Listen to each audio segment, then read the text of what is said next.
Shalom,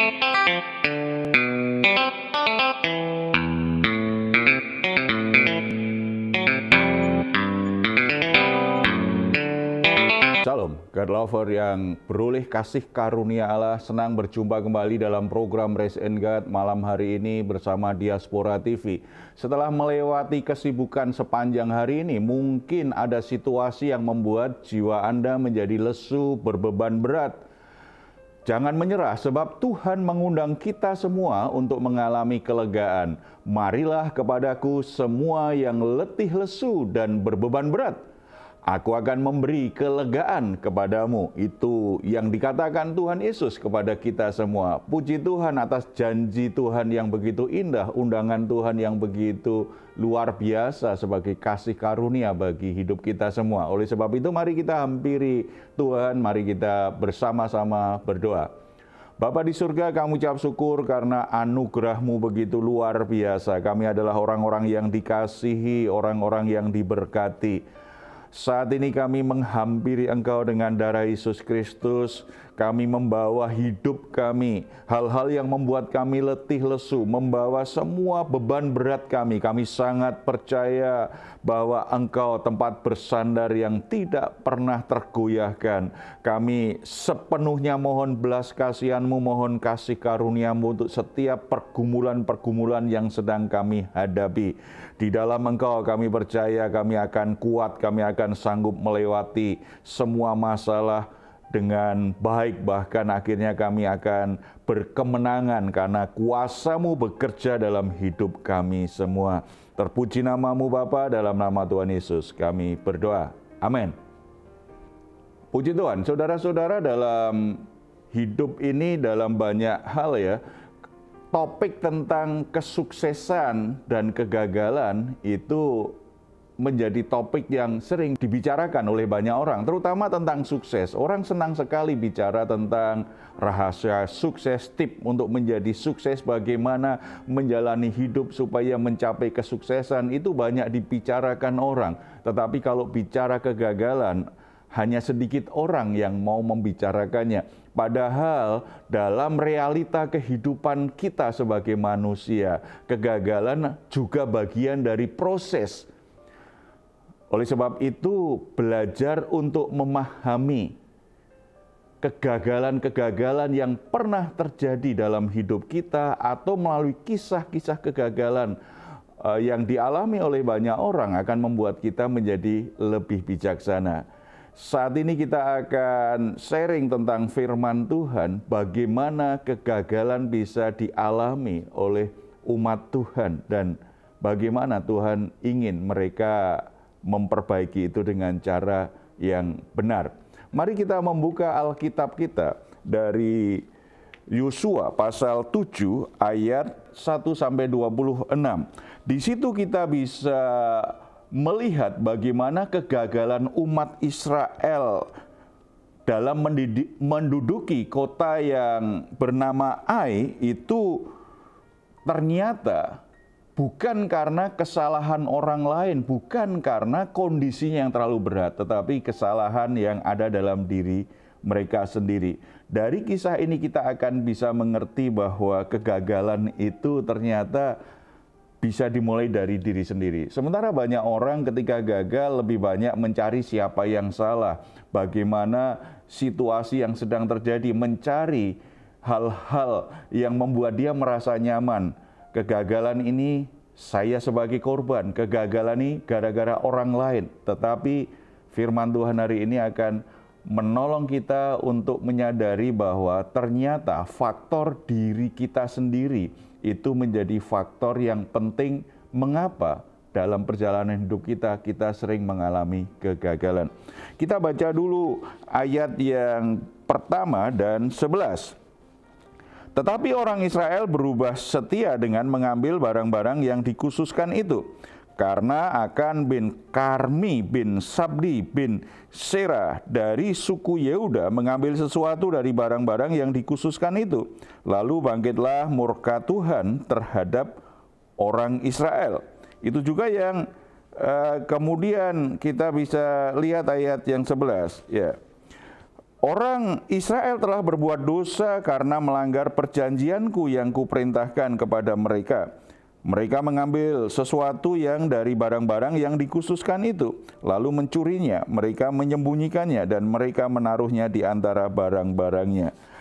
Kesalahan pertama yang membuat orang Israel akhirnya kalah dalam peperangan ingin menaklukkan kota Ai adalah karena mereka menyimpan dosa. Mereka berbuat dosa dan kemudian menyembunyikan dosa itu seolah-olah tidak ada dosa yang mereka lakukan. Seolah-olah semuanya berjalan dengan baik dan mereka lakukan apa yang Tuhan minta.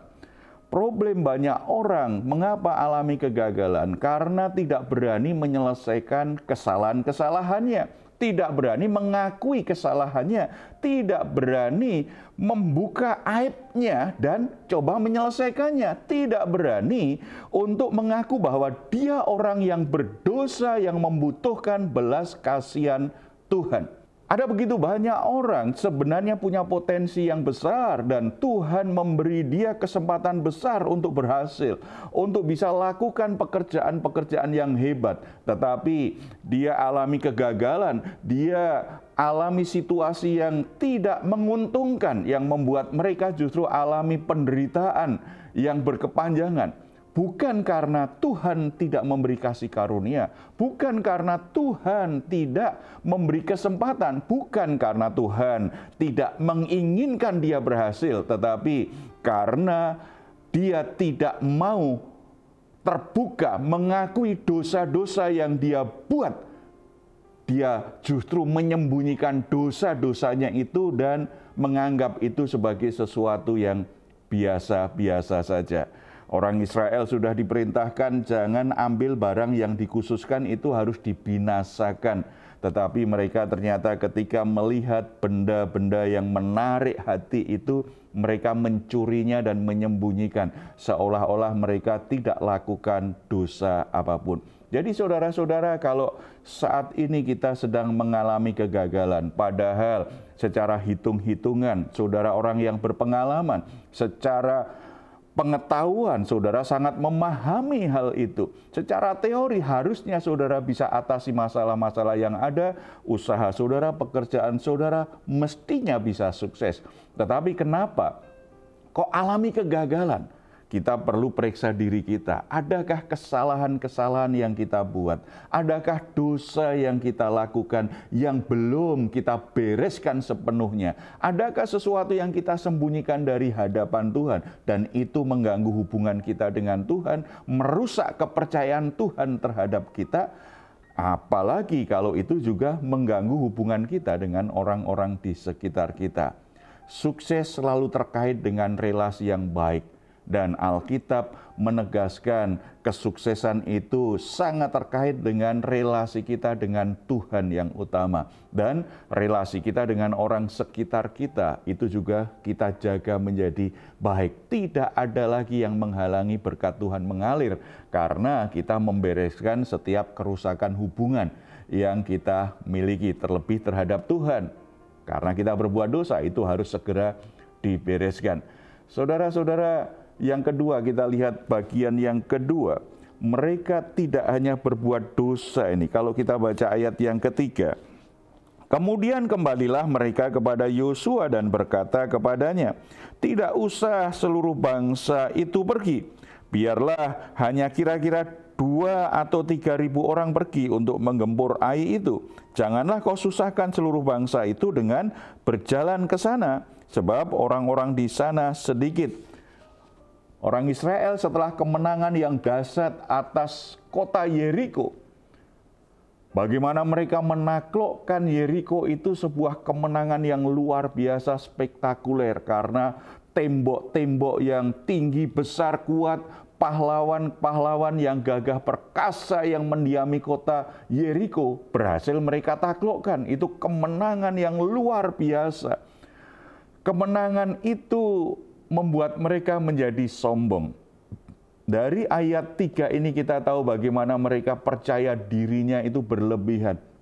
Mereka lupa bahwa kemenangan yang mereka alami itu bukan karena mereka lebih hebat dari orang Yeriko. Itu bukan karena mereka lebih kuat dari orang Yeriko. Tetapi karena Tuhan yang jadi panglima perang mereka. Karena Tuhan yang menyatakan kuasanya yang dahsyat sehingga tembok Yeriko itu bisa roboh dan mereka bisa menguasai kota itu. Mengalahkan orang-orang yang di dalamnya yang begitu terlatih dalam peperangan. Mereka lupa bahwa kemenangan yang mereka capai menaklukkan Yeriko itu karena kasih karunia Tuhan, karena kuasa Tuhan, karena Tuhan yang membela mereka.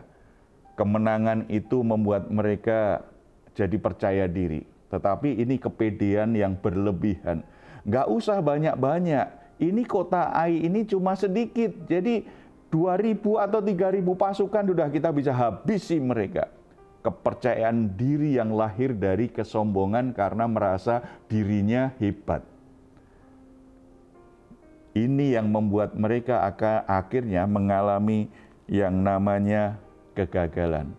Mereka buat kesalahan, mereka buat keputusan-keputusan yang mengabaikan pentingnya kehadiran Tuhan, pentingnya kasih karunia Tuhan menyertai mereka. Akibatnya mereka alami kegagalan. Saudara-saudara yang dikasihi oleh Tuhan, bersyukur kalau saudara diberi kecerdasan secara intelektual, punya pikiran yang tajam. Bersyukur kalau saudara diberkati dengan kesempatan mendapatkan pendidikan yang terbaik, pendidikan yang sangat bagus. Bersyukur kalau saudara diberi kesempatan untuk punya pengalaman-pengalaman sukses dalam hidup ini. Apa yang saudara lakukan berhasil, apa yang saudara kerjakan berhasil. Bersyukur kalau itu saudara alami, tetapi ingat, jangan pernah melupakan kasih karunia Allah yang menyebabkan semuanya itu bisa kita nikmati. Kasih karunia Allah menyediakan hal-hal yang di luar kemampuan kita. Kasih karunia Allah menyediakan kesempatan-kesempatan di luar kelayakan kita. Kadang-kadang dalam perjalanan hidup kita sendiri nggak menyangka bahwa ada kesempatan besar bagi kita untuk menangani sebuah pekerjaan. Kok ada orang yang langsung ingat kita dan mempercayakan pekerjaan yang besar itu? Jawabannya, itu kasih karunia Tuhan. Kadang-kadang kita bekerja seperti biasa, tetapi mendadak hasilnya kok begitu luar biasa. Jawabannya apa? Kasih karunia Tuhan ada dalam pekerjaan kita. Kadang-kadang kita sudah merasa pesimis, apakah bisnis ini bisa maju? Apakah pekerjaan yang saya lakukan bisa berkembang? Kita hanya bisa berserah saja kepada Tuhan. Kita lakukan apa yang masih bisa kita lakukan. Yang penting bisa bertahan. Tapi ternyata tidak hanya bertahan. Semua apa yang kita kerjakan itu berjalan dengan baik. Bahkan hasilnya berlimpah-limpah. Jawabannya hanya satu. Itu karena kasih karunia Allah. Kalau kita menyadari bahwa itu semua adalah kasih karunia Allah, kita tidak ada alasan menjadi sombong. Kita percaya diri itu positif, tetapi percaya diri yang lahir dari kesombongan, yang meremehkan situasi dan masalah, berpikir bahwa semua prestasi, semua pencapaian, semua apa yang kita miliki selama ini, itu karena kehebatan kita sendiri, bukan karena kasih karunia Allah, akan melahirkan kepercayaan diri yang kebablasan, yang membuat kita menjadi sombong dan meremehkan masalah. Akibatnya kita bisa seperti orang Israel saat itu, alami kegagalan, justru kekalahan menghadapi pasukan yang lebih kecil, suku yang lebih kecil. Masalah yang kecil bisa menjatuhkan kita kalau kita membiarkan ada kesombongan ada di hati kita, ada dosa yang tidak kita bereskan. Oleh sebab itu, Bapak Ibu Saudara, kalau kita ingin mencapai keberhasilan, kita ingin memperbaiki hidup kita yang berantakan saat ini, mari kita belajar dari pengalaman kesalahan dan kegagalan orang Israel di masa itu. Kalau ada dosa yang masih kita sembunyikan, kita tidak berani mengakui dan minta ampun, memperbaiki kesalahan itu, ini saatnya kita datang kepada Tuhan. Ada belas kasihan Tuhan, ada kasih karunia Tuhan. Kalau kita merasa sombong, kita merasa terlalu hebat, tapi faktanya kita ada masalah, saat ini kita tidak bisa selesaikan. Itu membuktikan bahwa kehebatan kita itu sumbernya dari Tuhan, bukan dari diri kita sendiri. Belajar rendah hati, datang kepada Tuhan saat ini. Mari kita bersatu dalam doa. Bapa di surga, kami mengucap syukur karena kami bisa belajar dari kebenaran firman-Mu saat ini. Kasih karunia Tuhan tersedia bagi kami menghadapi situasi apapun. Ampuni kalau kami seringkali menjadi sombong ketika kami menjadi berhasil, kami menjadi sombong ketika kami berprestasi, kami menjadi sombong ketika kami mencapai hal-hal yang luar biasa. Bapa, ampuni kami lupa bahwa itu semua adalah kasih karunia Tuhan. Tuhan, ampuni kalau kami tidak menuntaskan dosa-dosa kami, bahkan menyembunyikannya dari Engkau, padahal Engkau menyediakan kasih karunia yang memberi pengampunan. Dosa menjadi akar yang membuat karakter kami rusak, membuat kami menjadi sombong dan melakukan kebohongan-kebohongan selama ini. Tuhan, ampuni kami. Bapa, menjamah setiap saudara-saudara yang saat ini sedang alami kegagalan dalam hidupnya. Biarlah Roh Kudus menolong mereka untuk bisa memeriksa hati mereka. Apakah ada sisi kesombongan yang tidak mereka sadari itu sebenarnya terselip di hati mereka? Apakah ada kesalahan-kesalahan yang mereka biarkan begitu saja, tidak ada keinginan, keberanian untuk memperbaikinya? Terlebih, apakah ada dosa yang disembunyikan, tidak diakui di hadapan-Mu, tidak minta belas kasihan pengampunan-Mu? Tuhan, beri hati yang berani, tapi juga kerendahan hati kepada saudara-saudara kami yang saat ini sedang terpuruk, yang sedang alami kegagalan, yang sedang alami kejatuhan. Tuhan, pulihkan mereka seiring pertobatan mereka, seiring kejujuran mereka tentang dosa dan kesombongannya. Roh Kudus bekerja memulihkan hidup mereka, memulihkan rumah tangga dan pekerjaan mereka. Terpuji nama-Mu Bapa, dalam nama Tuhan Yesus kami berdoa. Amin. Puji Tuhan, jika saat ini Anda atau keluarga mengalami pergumulan dan membutuhkan dukungan doa, di layar saudara ada nomor telepon yang bisa Anda hubungi. Tim doa kami akan mendoakan saudara semuanya. Silahkan jika Anda ingin memberikan komentar di ruang komentar di channel Diaspora TV, saudara boleh menuliskan komentar saudara, tapi dengan kata-kata yang baik, jangan kasar, jangan yang bersifat sara atau hal-hal yang negatif yang lain. Baik saudara-saudara, mari kita ucapkan bersama Mazmur 4 ayat 8 sampai 9, yakini ini yang akan kita alami dalam hidup ini. Malam hari ini kita bisa beristirahat dengan baik. Engkau telah memberikan sukacita kepadaku lebih banyak daripada mereka ketika mereka kelimpahan gandum dan anggur. Dengan tentram aku mau membaringkan diri lalu segera tidur, sebab hanya Engkaulah ya Tuhan yang membiarkan aku diam dengan aman. Puji Tuhan, selamat beristirahat dan nikmatilah Rest in God malam hari ini. Tuhan Yesus memberkati kita semuanya.